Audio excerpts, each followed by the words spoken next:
Mikraj tells us about a new terminology, what we call as teleportation. Teleportation. Do you remember when Nabi Sulaiman alayhi salatu wassalam called all his rakyat, his subjects, and they all knew Balqis has got one throne, kursi, which she treasured so much. And when the Sulaiman sent a letter via that bird, Huku, Hudhungan, in English call it Huku, yeah? Hoepoe, Huku. Then Balkis and the ministers came from Yaman, the place known as Sabah, all the way to Palestine, southern Palestine. If I'm not wrong, must be at Jerusalem. But Balkis kept the throne under lock and key because that is something that she really loved so much. Dia kunci lah. Then Nabi Sulaiman told the subject that now they are on the way to Palestine. But who can bring the throne or the kursi of Balkis to me now? So one jinn Ifrit said, I can bring it before you got up from your seat. That can be found in Surah An-Nahl, ayat number 39. A'udhu billahi minash shaitanir rajim. قال عفريت من الجن أنا آتيك به قبل أن تقوم من مقامك وإني عليه لقوي أمين. Cakap dia pun sombong sikit, ya. He said, I'll bring you before you get up from your seat. Because وإني عليه لقوي, I'm strong. And but Al-Amin, you can trust me. Seorang yang kuat dan dipercayai. That was what was mentioned by this Ifrit. But Nabi Sulaiman thought that was too slow actually. That was too slow. And then one man of the one who knows the ilmu of the kitab, the one who knew the ilmu of the kitab, says, I can bring by the blink of an eye. By the blink of an eye. But with regards to what the Ifrit said, I can bring it before you get up from your seat. Ulama Tafsir says that it's not like now I'm sitting, I bangun, not within that period of time. No. He said that Nabi Sulaiman will, after Zuhur, and sit on his throne. Singgah sananya, he will supervise their work. And you will only get up by Zuhur to pray. So from the time after Zuhur until Zuhur, that was the time taken by Ifrit to bring the throne from Sabah, Yaman, all the way to Palestine. But a man from the one who knows the kitab, I can bring it within the blink of an eye. There are two tafsir to this. Why Allah did not mention the name of that person? Maybe it is not important to mention his name, but to tell you when you study the kitab, at the time of Sulaiman, the kitab was Zuhur. You will have some extraordinary power to do some teleportation, transfer from Yemen straight away to Palestine. Another tafsir says it was Sulaiman himself said, because no one knew the kitab other than himself.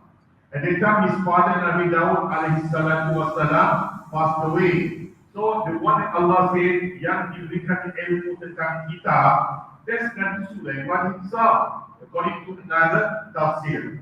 Mean to say Nabi Sulaiman says, I can be faster than you in the blink of an eye. But then again, there's only land teleportation, bumi ke bumi, which Nabi Muhammad did. The Burak brought him from Makkah all the way to Akhtar. That was done very easily by Allah subhanahu wa ta'ala to enable the transportation of his Nabi from Makkah all the way to Al-Aqsa. And just to remind you, some people create extra story. They said from Makkah to Aqsa, Nabi stopped by some places. They said Nabi stopped by Yemen and stopped by Egypt. They call it Tur Sina. But brother, the ayat said, Subhanallah, Asra bi abdihi, layla minal masjidil harami, ilal masjidil aqsa. Two places were mentioned. Glory be to Allah who brought his slave on a night journey from Masjidil Haram to Masjidil Aqsa. Tak dia pun sebut singgah di Yaman, singgah di Kursina, tempat Nabi Musa terima Taurat. It was not mentioned at all. See, maybe I suspect that the Bani Israel wants to promote Tursina. That's where Nabi Musa got his Taurat. And some people want to promote Yaman by saying Nabi Muhammad was turned to the south to go to Yaman. But the journey was forward and not backward. From Makkah, Madinah, Aqsa, like that. Yaman belakang lagi tu. So Nabi did not go stand. What's go stand? Go backward. He went forward. So this one, you have to be very careful. In the Quran, Allah said, Masjid Haram and Masjid Aqsa. No other places were mentioned. Right? The brothers in Islam, that teleportation was fantastic because Burak can travel at the speed of maybe 350,000 kilometers per second. 350,000 kilometers per second according to the speed of lightning. Speed of lightning. So then Nabi Muhammad was transported from Makkah to Aqsa. And number two, he taught us that a prayer can be done during Safar. Nabi Muhammad stopped by where? Aqsa. There is a cave under the dome on the rock. They call it as the cave of the prophets. The gua para Anbiya. Under the dome on the rock itu ada gua kan? Yeah, Nabi prayed there.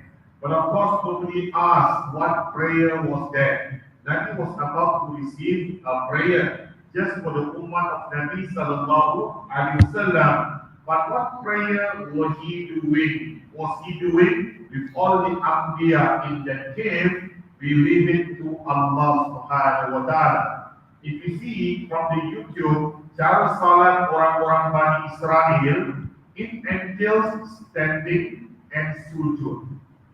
Standing and sujud. But the salat of umat Nabi Muhammad ada tambahan. Warka'u ma'ar-rahimin. Rukuklah bersama orang-orang yang rukuk. So Allah introduced certain things. The salat for the umat of Nabi Muhammad sallallahu alaihi wasallam ada peringkat rukuk. That is the station of rukuk. Not available for the salat of the previous ummah. Right, then after that, Nabi Muhammad sallallahu alaihi wasallam have to leave the Burak on earth, and after that he went up with Sayyidina Jibril alaihi salatu wassalam. So when he went up to with Jibril alaihi salatu wassalam, the first sky he met Nabi Adam, second sky he met a nephew and an uncle.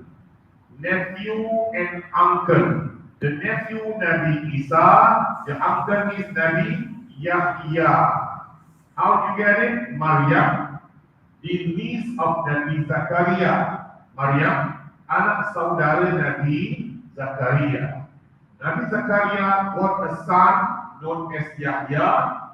Maryam got a son known as Isa. So, Maryam anak saudara to Nabi Zakaria. And she got Nabi Isa. And Zakaria uncle to Maryam, and he got a son known as Yahya. So Yahya, the uncle of Nabi Isa alayhi salatu wassalam. They were sent almost at the same time, but not the same place, not the same people. Nabi Isa was sent to the Nasara. Nasara is not a religion, it's a bangsa, it's a race.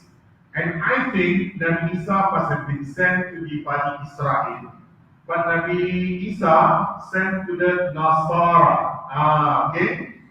Alright, then the second sky met Nabi Isa and Nabi Yahya. The third sky met Nabi Yusuf. The fourth sky met with Nabi Idris. Fifth sky met with Nabi Haron. Sixth sky met with Nabi Musa. The final sky met with Nabi Ibrahim alayhi salatu wassalam. So teleportation happened from ground to ground and from ground to the sky. That was the mu'jizat of Nabi Muhammad sallallahu alaihi wasallam.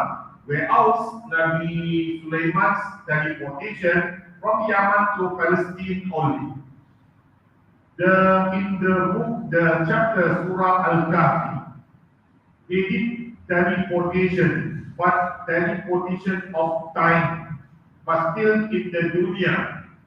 The youth, the young people were made to sleep. At one time when the king was a kufur, and the surrounding was kufur. Allah made them to sleep 309 years, only to be awakened different time, same place, time lain, orangnya pun lain. When they slept, they were all kufur. Now new king, new society, all are believers. Bangun dia bang, dunia tapi waktunya, masanya dah berbeza. So that was teleportation by sleeping lah. 309 years done by the Ashabul Kahfi. But all this miracle done with Allah's will for Nabi sallallahu alaihi wasallam happened only a night, very quickly. And Nabi came back to the dunya before the time of Zuhur. Before the time of Zuhur, he was already in the Kaaba and wondering, how am I going to tell my people that at night I took Burak, a vehicle from Makkah to Akhtar, and now after that I went up to the sky and I met Nabi Adam, etc., etc. And in the seventh sky, Nabi Muhammad met Nabi Ibrahim, who was leaning against the wall of the Kaaba for the Malaikat, known as Baitul Ma'mur. Baitul Ma'mur, mentioned by Nabi, every day 70,000 angels will go around, will circumambulate, tawaf around the Kaaba, every day 70,000. And one angel got only one time to do the tawaf throughout its entire lifetime. Maknanya banyak malaikat yang menanti giliran untuk tawaf. So one malaikat can do tawaf once in their lifetime. So can you imagine every day 70,000? How many years, 1,000 million years, Allah has created the dunya and the whole entire universe. Tak habis-habis di tawaf. To tell us that the number of malaikat created by Allah more than insan, more than jinn, more than many other things. Maybe possibly 90% of the creation of Allah subhanahu wa ta'ala could be the angels. Yeah, maybe 90% of the creation of Allah could be the angels. Right, brothers in Islam, one thing that people used to talk about, it was mentioned when Jibril and Nabi Muhammad reaches Sidratul Muntaha. Please listen to this carefully, and you need to check whether this is sahih or not. Jibril said, Ya Muhammad, you can go forward. If I were to step one step, I will be burned. Ulama hadith said they cannot find this hadith. So they said, tak ada hadith. And some said that is Israeliyat, hadith palsu. So if you can go back, check whether there is such thing known as Jibril, if he step forward to follow Nabi to Sidratul Muntaha, he will be burned. Ada tak hadisnya? Kalau tak ada, dia adalah satu apa? You know, Jibril went with Nabi to shortcut neraka. They surpassed that. Most ulama hadis said, most of the time Jibril was with Nabi Muhammad sallallahu alaihi wasallam. There's no reason he will be burned. There are angels who carry the arsh of Allah. Dekat dengan Allah, tak terbakar pun. So how can angels whom Allah allow to escort his beloved messenger be burned? Yes. So that part of hadis, many people say, di langkah setapak diterbakar is not found, said ulama hadis. So if you like, you go and check. Kita selama ini dengar saja, tapi rupanya macam apa? Tak ada benda ni. Example, one last thing before I leave all of you with regards to, Nabi saw a woman pukul 3 and he asked Jibril, who's that person? And Jibril said, that is perumpamaan dunia. That's the example of the dunya. It is too old already. But dunya in the form of old woman, not old men. Hadis review one, and most ulama hadis said that hadis tidak sahih. So there are certain things, but we must believe in the Isra and Mikraj. But about Jibril being burned, if you were to step forward, please find whether there is a hadith for that. And also about what Nabi saw about the old woman, symbolizing the earth is dua, bumi dua, then it is in a form as an old woman. Whether that hadith is sahih or not. And from my checking, it is not sahih. I checked with some references, it is not sahih.